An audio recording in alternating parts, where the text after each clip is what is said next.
tagumpay. Tandaan nyo, kahit ayaw ng mga tao na negative sa inyo, tandaan nyo, kapag nagtagumpay ka, pamalakpak sila kahit ayaw nila.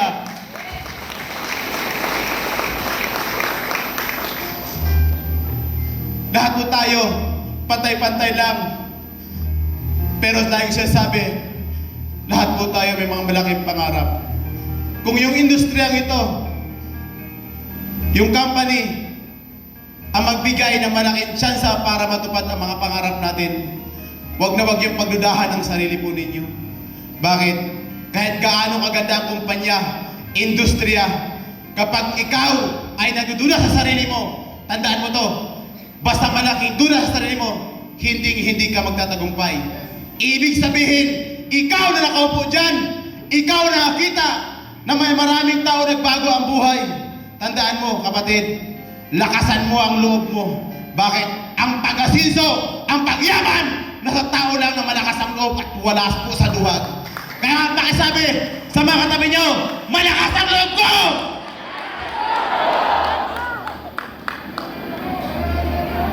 Alam ko po lahat may pinagdadaanan. Alam ko, lahat tayo nag-struggle. Purist, ilang taon lang. Ito malupit. Lagi nating tatandaan to. Pagsapit ng gabi, lilipas din yan. At paglipas sa pagputok ng araw, manatili ka makatayo. Bakit? May liwanag pa rin naghihintay para sa iyo, kaibigan.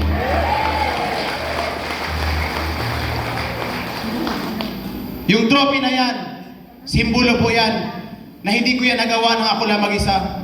Lagi ko sinasabi yan, tayo lang po nandito, kami ang nasa unahan ninyo. Bakit? Ginamit na din po kaming kasangkapan para tumibay yung loob mo. Tandaan mo po yan. Nangyari ang mga yan, hindi dahil nagawa ng isang tao. Nangyari po yan dahil malaking ambag kayo lahat dyan. Kaya palapakan mo ang sarili mo. At kapag dumating na yung time, ako lagi ko sinasabi sa sarili ko, kapag dumating na sa time na nandun ka na sa taas, bantayan mo yung sarili mo. Bakit? Ang tagumpay pwede ka lang runulin. Ang tagumpay pwede kang ligawin. May kasabihan nga ako di ba? Dadalhin ka ng tagumpay mo sa pinakatugatog. Dadalhin ka ng talento mo sa pinakatugatog. Pero tandaan mo, ugali ang magdikta. Kung mamintin mo, pwede mahulog. Kaya magbago tayo. Kapag nandun na sa time, nandun ka na sa peak ng buhay mo, nakuha na unti-unti ang pangarap mo, tandaan mo to, lagi na lang nakaapak sa lupa. Kasi po, sige po, dapat lagi po tayo nakaapak sa lupa. Wala po dapat ipagmalaki. Nangyari lang po ang mga to, alam bakit? Kasi may malaki po tayong pangarap. Tama?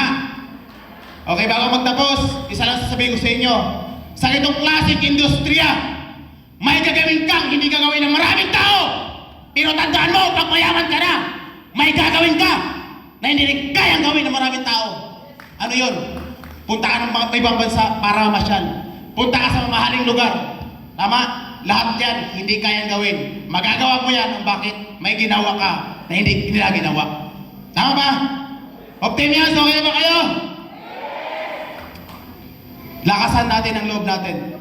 At siyempre, magpapasalamat po lagi tayo, okay? Sa walang ibang nabigay sa atin ng wisdom, knowledge, walang iba po, pasalamatan natin ng mahal na Panginoon.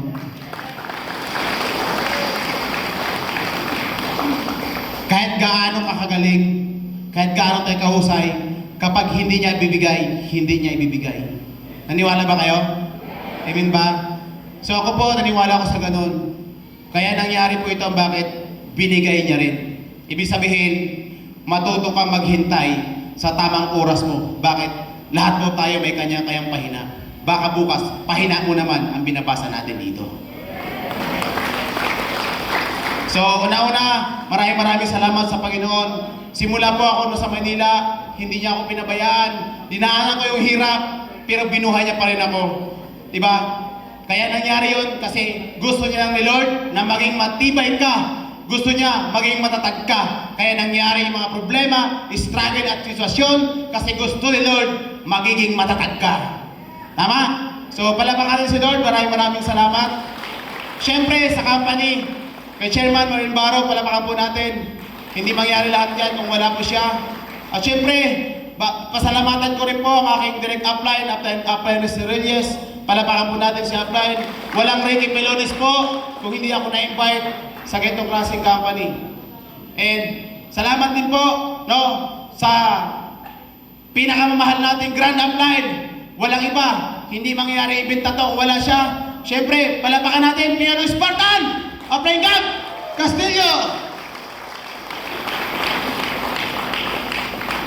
Salamat po sa kanilang mag-asawa, kay Ma'am Ren, thank you po. So, kay Ma'am Jonah Reyes, maraming salamat po, Ma'am. Okay. And siyempre, pasalamatan po natin yung ating admin. Siyempre, palapakan po natin si Ma'am OM po, Operation Manager.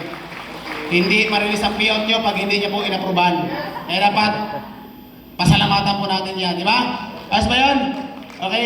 Siyempre, sa pamilya ko, una-una, siyempre, sa magulang ko, kahit hindi sila nakarating ngayon, alam ko kanina tumatawag si Mama. Sabi ko man, nasa awarding ako as Hall of Famer. Sabi niya, Congress Bong, kasi natupad na yung pangarap mo.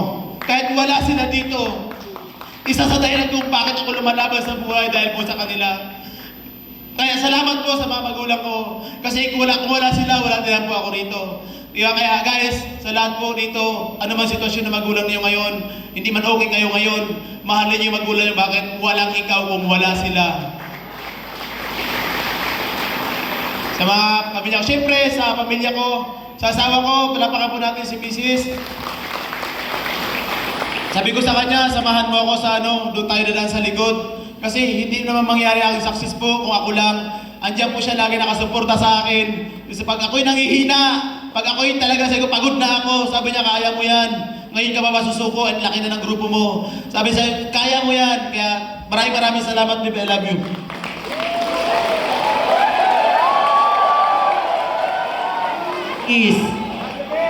Kiss, manong kiss. At sa lahat po, maraming salamat sa Hall of Famer po natin.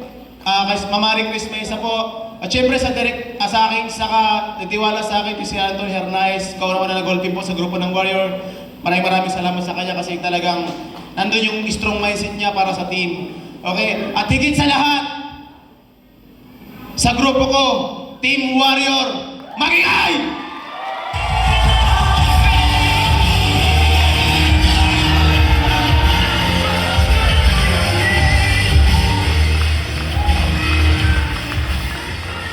Maraming salamat sa inyo. Hindi man tayo magkakilala, hindi man tayo magkadugo, pero nagtiwala kayo. Na sinasabi ko natin ang time, magna-number 1 ang grupo natin. Magna-number 1 siya sa team. Guys, ilang taon po nating hintay. At proud kasi po, number 1 po tayo. Maraming salamat sa inyo.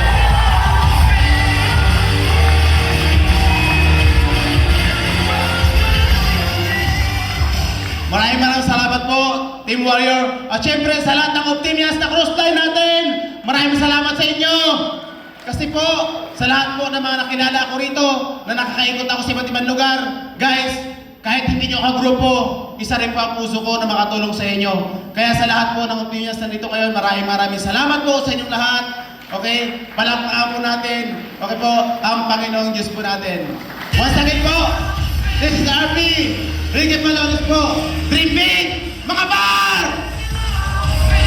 Once again, congratulations to our Hall of Fame 2024